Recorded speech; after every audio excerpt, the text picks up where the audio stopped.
चाय चाय चाय बताइए आप लोग गरम गरम चाय चाय चाय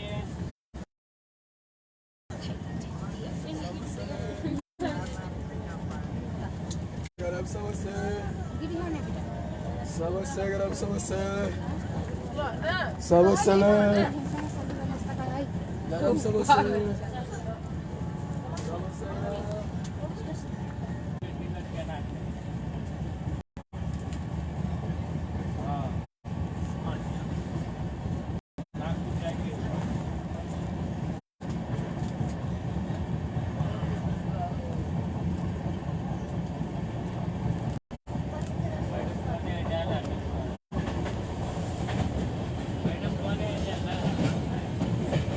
गायत्री महामंत्र एक बार मेरे साथ दोहराओ।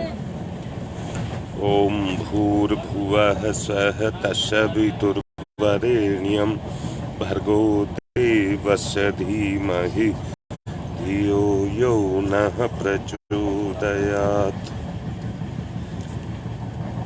कल मैंने जो समझाया था वो निवृत्ति और प्रवृत्ति के बारे में बताया था, क्वेश्चन भी किया था। कई ने जवाब भी दिए हैं और बहुत ही कुछ मिलते जुलते और ठीक ही जवाब दिए हैं। कारण उसका है कि सत्य को अंतरात्मा समझती है और वो सबको समझ आती है।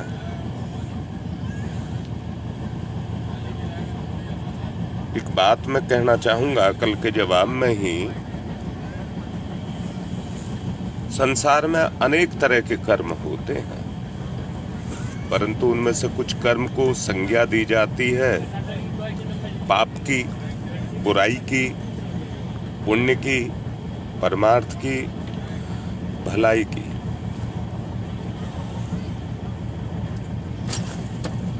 पुण्य कर्म जो अंतरात्मा को अच्छे लगते हैं, अंतरात्मा की शक्ति की प्रवृत्ति उसमें होती है, और पाप कर्म जो आत्मा को अच्छे नहीं लगते हैं, उनमें मन की प्रवृत्ति रहती है। संसार में अनेक तरह के दुष्कर्म हैं जिनको पाप की संज्ञा दी जाती है। चोरी करना, हत्या करना, दुराचार करना, झूठ बोलना, किसी को धोखा देना, ये सब पाप की श्रेणी में ही आते हैं। या किसी के साथ विश्वासघात करना। बैठ जाइए।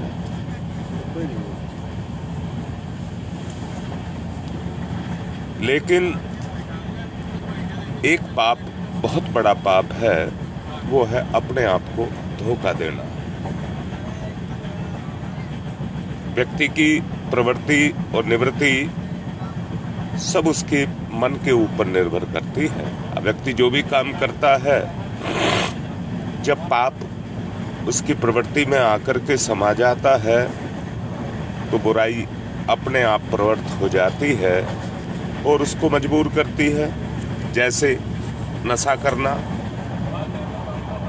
चोरी करना, झूठ बोलना, बड़ाई करना, किसी के साथ विश्वासघात करना, ये उसकी वृत्ति में आ जाता है। और वृत्ति में आकर के वो उससे पाप कराता है और उसको कमजोर करता है। दुर्बलता या रुग्णता, रुग्णता शरीर में होती है और दुर्बलता मन में होती है। ये जिस किसी के जीवन में आकर के प्रवेश कर जाती है, उसे अन्य से अन्य पापों के लिए प्रोत्साहित करती है और ज्यादा पाप करने के लिए प्रोत्साहित करती है। और कमजोर व्यक्ति उसका शिकार बनता है। यहां मैं कमजोरी के बारे में कहना चाहूंगा। कमजोरी का मोटा सा अर्थ शरीर की दुर्बलता से लिया जाता है, परंतु आपने देखा हो शरीर से दुर्बल व्यक्ति मन से अगर स्ट्रॉन्ग है, मजबूत है, तो शरीर की दुर्बलता उतना कोई काम नहीं करती है। ऐसे बहुत से व्यक्ति देखे होंगे जो शरीर से बदले तुबले, जिनमें महात्मा गांधी भी हुए हैं, परंतु मानसिक बल से वो बहुत मजबूत थे और मजबूत होने के कारण वो कुछ से कुछ करते चले गए और इतनी बड़ी आजादी के कारण साधन बने। शरीर रोगी, दुर्बल, असहाय बना रहे तो वो पाप करेगा, क्योंकि शरीर के दुर्बल होने से मस्तिष्क में भी दुर्बलता आएगी। अगर शरीर रोगी है, दुर्बल है, तो वो दुर्बलता हमारे मस्तिष्क को भी प्रभावित करेगी। दुर्बल मस्तिष्क बुराइयों की तरफ हमको बहुत जल्दी घसीट करके लेकर के चला जाएगा। दुर्बलता ही संसार में बुराइयों का कारण है। दुर्बलता के कारण ही संसार में बुराइयां हैं। कमजोर व्यक्ति उस बुराई को फैलाते हैं। वो रुग्णता के रूप में, जैसे बीमारी एक से दूसरे में फैलती चली जाती है, वो फैलती जाती है और व्यक्ति अपने आप में बोझ बनता चला जाता है, यातना सहता है। दुर्बलता ही मृत्यु की तरफ व्यक्ति को लेकर के जाती है। हमारे बहुत से दुख हैं, आप अपने इसमें देखिए झांक करके, जिनका कारण दुर्बलता ही है, जो दुर्बलता के कारण ही पैदा होते हैं।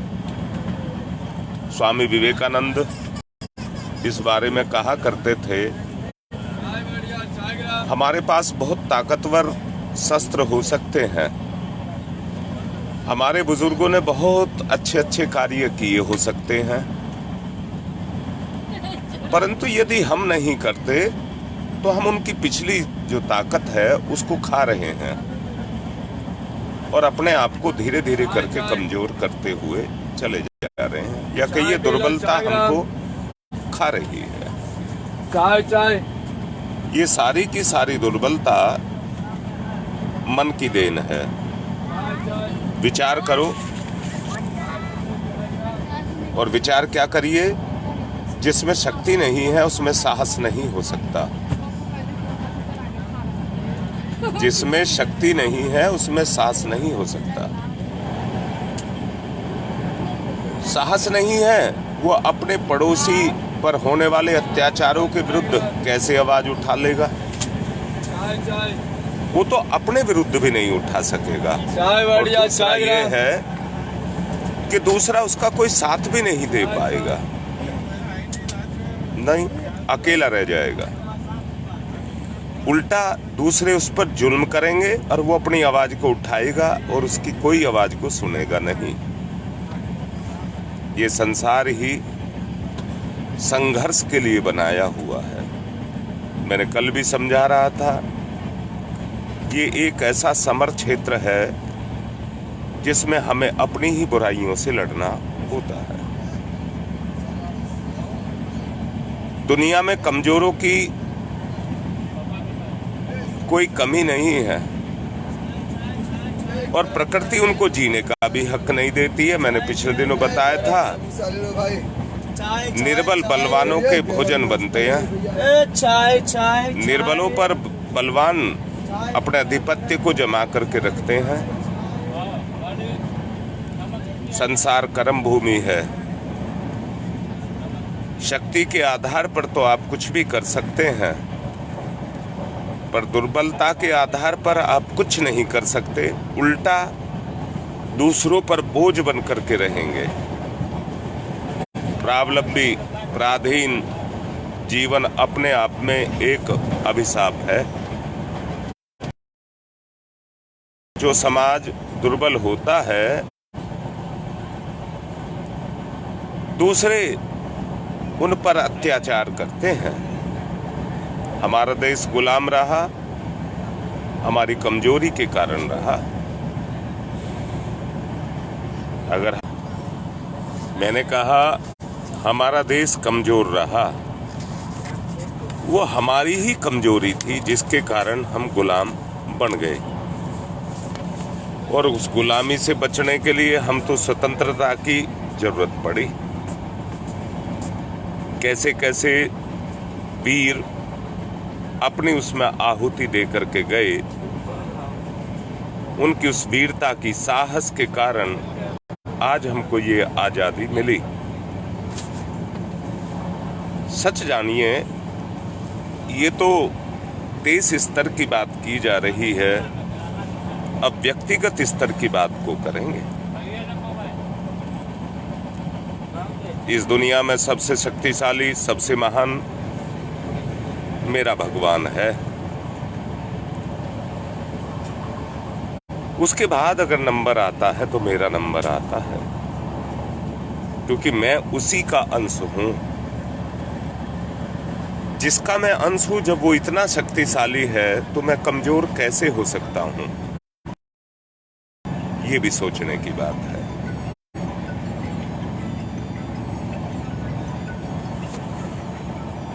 कमजोरी मेरी अपनी है।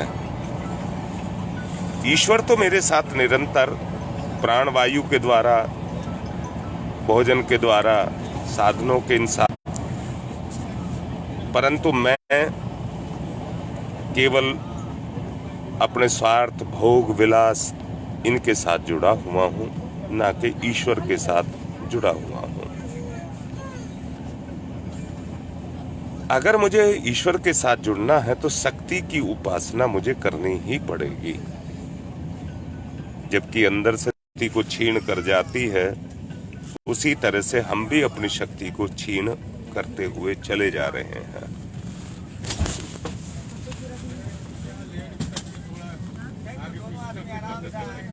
हमें स्पष्ट भाषा में ये सबल लेना चाहिए। हमें इस बात को ठीक से समझ लेना चाहिए कि हर स्थिति में हमको दुर्बलता को छोड़ना होगा। अगर दुर्बलता को छोड़ना है तो हमें शक्ति की उपासना करनी पड़ेगी। सच जानिए, भगवान को तो हमने नहीं देखा, परंतु अपनी कमजोरी को तो देखा होगा, अपनी बीमारी को तो देखा होगा, अपनी बुराई को तो देखा होगा। जब व्यक्ति अपनी कमजोरी, बुराई को छोड़ने का साहस अपने अंदर जुटाएगा, तो उस साहस के जुटाने से उन बुराइयों का मुकाबला करेगा और उन बुराइयों को हटाएगा, तो उसके प्रयास से, मैंने कल भी कहा था, रसरी आवत जाते सिर पर परत निशान, वो मिटेगी। अब मैं ये कहना चाहूंगा, कल मैंने कहा था हमारा जन्म किस लिए है। क्या ईश्वर ने हमको कोई चिट्ठी लिखी थी या माँ बाप ने हमको चिट्ठी लिखी थी? ऐसा नहीं है। ये सब स्वाभाविक क्रिया है, ईश्वर प्रदत्त है। आपके शरीर में खून दौड़ रहा है, आप नहीं दौड़ा रहे। आपके मन में विचार दौड़ रहा है, आप नहीं दौड़ा रहे। आपका फेफड़ा काम कर रहा है, आप नहीं करा रहे। तो ये भी हमारी एक स्वाभाविक प्रक्रिया है। अब मैं फिर से कहूंगा, मैंने कहा ये हमारी एक स्वाभाविक प्रक्रिया है। अब यहाँ कहने की बात ये आती है कि स्वभाव किसका है? आप कहिए मेरा, आप कहिए मेरा। अब मैं ये कहूंगा, जब स्वभाव आपका है तो उसे बदलेगा कोई और। मैं फिर से कहता हूं, ईश्वर, गुरु, माँ बाप आपकी सहायता कर सकते हैं, पर आपको बदल नहीं सकते। बदलना तो आपको अपने आप ही पड़ेगा, और बदल छोड़ना होगा अपनी बुराइयों और कमजोरियों को। बुराई और कमजोरी छूटेगी। जितनी भी हमारी शक्ति है वो तो हमारी बीमारियां खा जाती हैं, हमारी सोच खा जाती है। इसी को निवृत्ति कहते हैं। प्रवृत्ति हमें करनी पड़ेगी अच्छाइयों के साथ में। प्रवृत्ति अगर हमारी बनेगी तो उमंगे तरंगे ललक हमारे अंदर पैदा होगी और उसमें हमारी लगन पैदा होगी। वो लगन ही हमें आगे बढ़ाएगी और जितना हम ईमानदारी से सच्चाई से बढ़ेंगे उतनी ही हमारी कमजोरी हटेगी और उसकी जगह पर अच्छाई आएगी। एक बार को मैं ये कह दूं कि शरीर की कमजोरी हटे ना हटे पर मन की कमजोरी तो हटनी चाहिए। शरीर तो संसार का है, संसार तक ही रहेगा, संसार से आगे ये जाएगा नहीं। परंतु मानसिक कमजोरी तो अगले जन्म में भी आपके साथ चली जाएगी, जो आगे जाकर के भी आपको दुख देगी। मैं आपसे पाप की बात कर रहा था। सच को देखिए, मेरी मानसिक कमजोरी मेरा पाप ही तो है। बहुत से व्यक्ति आपने देखे होंगे जो बलहीन होते हैं,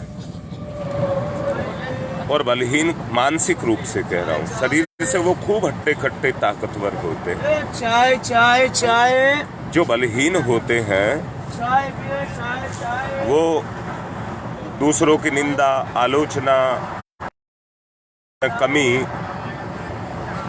उन्हें हर व्यक्ति के काम में कमी नजर आती है।